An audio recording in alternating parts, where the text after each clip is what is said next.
के अंदर तू बा-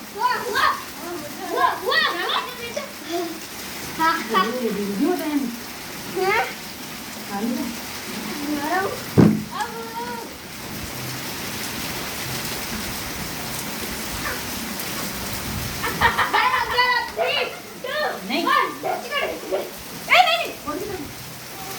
टंकी खुली हुई है ना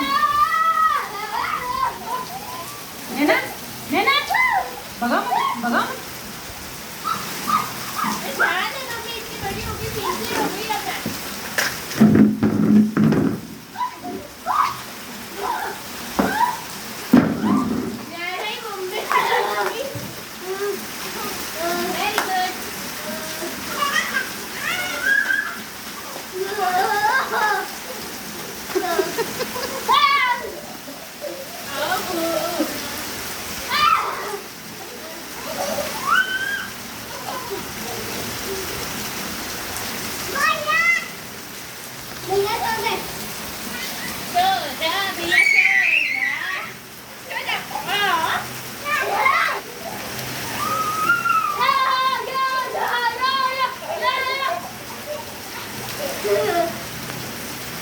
ऊपर बिठा ले इसको, भैया के ऊपर बैठ जा।